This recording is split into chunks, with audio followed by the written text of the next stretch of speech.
नमस्कार, जय जोहार। छत्तीसगढ़ न्यूज में आपका बहुत बहुत स्वागत है। चलिए देखते हैं आज की 15 फटाफट बड़ी खबरों को। CM Bhupesh Baghel police parade ground में करेंगे ध्वजारोहण। मुख्यमंत्री भूपेश बघेल स्वतंत्रता दिवस के अवसर पर राजधानी रायपुर के पुलिस परेड ग्राउंड में ध्वजारोहण कर परेड की सलामी लेंगे। निर्धारित कार्यक्रम के तहत वे 15 अगस्त को सुबह 9 बजे से पुलिस परेड ग्राउंड रायपुर में स्वतंत्रता दिवस समारोह में ध्वजारोहण करेंगे। मुख्यमंत्री 9:02 से 9:25 तक परेड का निरीक्षण और मार्च पास्ट के पश्चात 9:25 से राज्य की जनता के नाम संदेश का वाचन करेंगे। मुख्यमंत्री बघेल समारोह में 9:50 से 10:15 तक पदक अलंकरण और पुरस्कार वितरण करेंगे।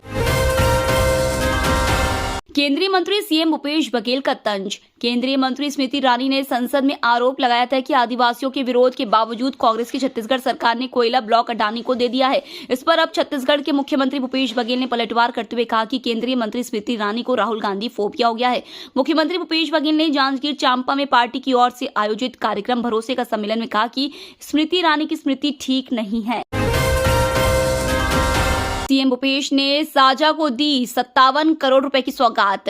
मुख्यमंत्री भूपेश बघेल ने साजा में विकास कार्यों का भूमि पूजन व लोकार्पण किया। इस दौरान उन्होंने कहा कि बीते 5 वर्षों से लगातार विकास कार्य हो रहा है। छत्तीसगढ़ के विकास के लिए रुपए की कमी नहीं है। सभी सेक्टर पर विशेष ध्यान दिया जा रहा है। कृषि के क्षेत्र में अब लोगों को रोजगार मिल रहा है। शासन द्वारा कृषि सेक्टर के लिए कई योजनाएं संचालित की जा रही हैं। इससे सीधे तौर पर किसानों को लाभ मिल रहा है। यही कारण है कि पूरे प्रदेश में सभी फसलों का रकबा बढ़ा है।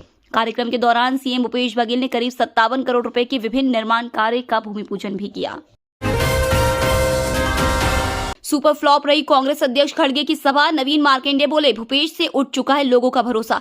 छत्तीसगढ़ बीजेपी अनुसूचित जाति मोर्चा के प्रदेश अध्यक्ष और पूर्व विधायक नवीन मार्केंडे ने बीजेपी कार्यालय में कांग्रेस पर जमकर बरसे। कांग्रेस अध्यक्ष मल्लिकार्जुन खड़गे की सभा पर कटाक्ष करते हुए कहा कि जांजगीर चांपा में खड़गे की सभा सुपर फ्लॉप रही। उनकी सभा से भीड़ गायब रही। इससे मालूम चलता है कि कांग्रेस और सीएम भूपेश बघेल से अब लोगों का भरोसा उठ चुका है। प्रेस ब्रीफ में मीडिया से चर्चा में कहा कि सीएम बघेल के भरोसे का सम्मेलन अब पूरी तरह फ्लॉप शो हो गया है। छत्तीसगढ़ में बुलडोजर पर गरमाई सियासत। छत्तीसगढ़ बीजेपी प्रदेश अध्यक्ष अरुण साव के बुलडोजर पर दिए बयान से प्रदेश की सियासत गरमाई हुई है। यूपी मध्य प्रदेश के बाद अब छत्तीसगढ़ में भी बुलडोजर की एंट्री हो चुकी है। मामले में जमकर राजनीति हो रही है। मुख्यमंत्री भूपेश बघेल ने बीजेपी पर निशाना साधते हुए कहा कि बीजेपी प्रदेश अध्यक्ष अरुण साव ठीक बात कह रहे हैं। उन्होंने दावा करते हुए कहा कि रमन सिंह ने स्वीकार किया है, 1 साल कमीशन खोरी बंद करो, 30 साल राज करो। कमीशन खोरी तो बंद नहीं किए और सत्ता से चले गए। अरुण साव पहले इसकी शुरुआत अपने घर से करें। सीएम भूपेश ने दिया प्रतिभावान गरीब स्टूडेंट्स को तोहफा। छत्तीसगढ़ सरकार ने मुख्यमंत्री उच्च शिक्षा प्रोत्साहन छात्रवृत्ति योजना लागू की है। इस योजना का लाभ ऐसे गरीब छात्र छात्राओं को मिलेगा जो बड़े एजुकेशन संस्थाओं में एडमिशन लेंगे। इस योजना के अंतर्गत छत्तीसगढ़ सरकार बड़े संस्थानों में एडमिशन लेने वाले छात्र छात्राओं को एडमिशन के समय 50,000 रुपए देगी। यह योजना IIT, एम्स, IIM, NLU जैसे उच्च शिक्षण संस्थानों में प्रवेश लेने वाले निम्न आय वर्ग के प्रतिभावान स्टूडेंट के एडमिशन को आसान बनाने और उन्हें तुरंत सहायता देने के लिए शुरू की जा रही है। छत्तीसगढ़ को पूरे देश में मुख्यमंत्री भूपेश बघेल ने किया बदनाम। भाजपा प्रदेश अध्यक्ष अरुण साव ने सरगुजा भाजपा कार्यालय में प्रेस वार्ता को संबोधित किया। साव ने पत्रकारों से बातचीत करते हुए कहा कि छत्तीसगढ़ मुख्यमंत्री बघेल और उनके सरकार में पेपर वेट मंत्रियों के कर्मों की भेंट चढ़ गई।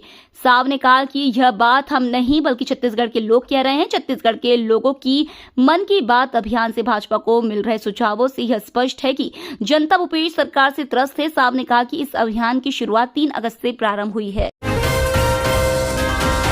छत्तीसगढ़ का भविष्य गढ़ रही है भूपेश सरकार। छत्तीसगढ़ में कक्षा 12वीं की परीक्षा उत्तीर्ण के साथ साथ विद्यार्थियों को ITI का प्रमाण पत्र भी दिया जा रहा है। सत्र 2021-23 में 1557 विद्यार्थियों ने हायर सेकेंडरी परीक्षा के साथ ITI की परीक्षा भी उत्तीर्ण की है। वर्तमान में इस योजना में 5798 विद्यार्थी प्रशिक्षण प्राप्त कर रहे हैं। विद्यार्थियों को यह प्रशिक्षण 11 ट्रेनों में दिया जा रहा है। राज्य के नागरिकों का मानना है कि इससे देश की अगली पीढ़ी आत्मनिर्भर बनेगी और छत्तीसगढ़ सबल बनेगा। 3 साल से जमे 138 आबकारी अधिकारियों का तबादला। 3 वर्ष से अधिक समय तक एक ही स्थान पर पदस्थ रहने वाले आबकारी अधिकारियों का थोक में तबादला किया गया है। राज्य में विधानसभा चुनाव के पहले आबकारी विभाग के बड़े प्रशासनिक बदलाव में उपायुक्त, सहायक आयुक्त, जिला आबकारी अधिकारी, सहायक जिला आबकारी अधिकारी और उप निरीक्षक आबकारी शामिल है। शराब घोटाले में सुप्रीम कोर्ट से जांच में राहत के बाद राज्य सरकार ने आबकारी में पुराने मठाधीशों को इधर से उधर कर दिया। इस तबादले को राजनीतिक दृष्टि से काफी महत्वपूर्ण माना जा रहा है। छत्तीसगढ़ के इस गांव में आजादी के 76 साल बाद पहुंची बिजली। सुकमा जिले के नक्सल प्रभावित एल मांगुड़ा गांव में आखिर बिजली पहुंच गई है। हालांकि इस गांव में बिजली पहुंचने में पूरे 76 साल का समय लग गया, लेकिन अब जब बिजली पहुंची तो गांव वालों की खुशी का ठिकाना नहीं है। छत्तीसगढ़ के सुकमा जिले के नक्सल प्रभावित एल मांगुड़ा गांव में आजादी के 76 साल बाद बिजली पहुंची, जिसके बाद ग्रामीण काफी खुश हुए हैं। पुलिस, सीआरपीएफ व जिला प्रशासन की मदद से ये संभव हो पाया।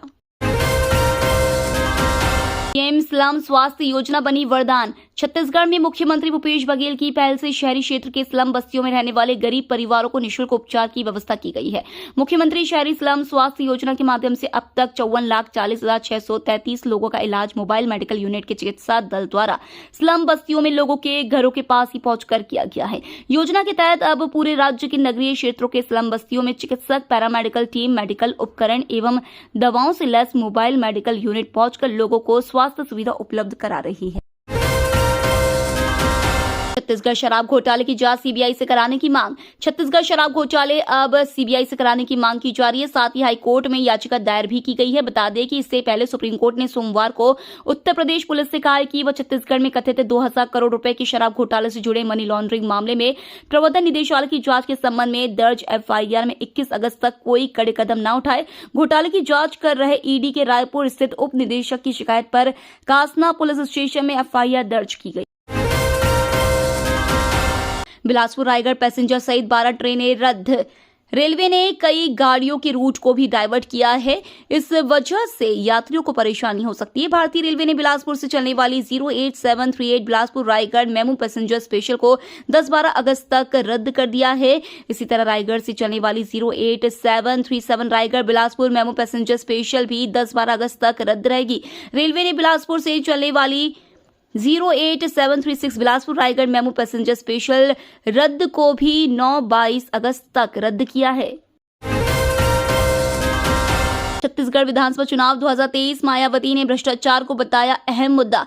बसपा अध्यक्ष और यूपी की पूर्व मुख्यमंत्री मायावती ने मध्य प्रदेश की भाजपा, राजस्थान और छत्तीसगढ़ की कांग्रेस सरकार पर निशाना साधा है। बसपा सुप्रीमो ने ट्विटर पर बयान जारी किया। मायावती ने कहा कि मध्य प्रदेश सरकार में 50% कमीशन खोरी के आरोप को लेकर कांग्रेस व भाजपा के बीच जारी आरोप प्रत्यारोप, मुकदमों आदि की राजनीति से कमरतोड़ महंगाई, गरीबी, बेरोजगारी, शोषण, अत्याचार आदि जनहित से जुड़े ज्वलंत मुद्दों का चुनाव के समय पीछे छूट जाना कितना उचित, ऐसा क्यों? लाल किले से इस बार दिखेगा 10 कदम। 17वीं सदी से 21वीं सदी तक का साक्षी दिल्ली का लाल किला देश की एक ऐसी ऐतिहासिक इमारत जिसने भारत के भविष्य की नींव पड़ते हुए अपनी आंखों से देखा है। हिंदुस्तान के कोहिनूर के लिए भी अंग्रेजों ने हिफाजत की किलेबंदी के तौर पर जिस लाल किले को ही चुना, यही लाल किला 76 साल से भारत में बनते इतिहास और बदलती सत्ताओं का भी गवाह रहा है। पंडित जवाहरलाल नेहरू से लेकर लाल बहादुर शास्त्री, इंदिरा गांधी, राजीव गांधी, नरसिम्हा राव, अटल बिहारी वाजपेयी, मनमोहन सिंह और नरेंद्र मोदी तक हर एक प्रधानमंत्री इसी लाल किले से तिरंगा फहराकर देश को स्वतंत्रता दिवस की शुभकामनाएं देते आए हैं। ये तो थी आज की बड़ी खबरें। डेली खबरों से अपडेट रहने के लिए चैनल सब्सक्राइब करना बिल्कुल ना भूलें। धन्यवाद।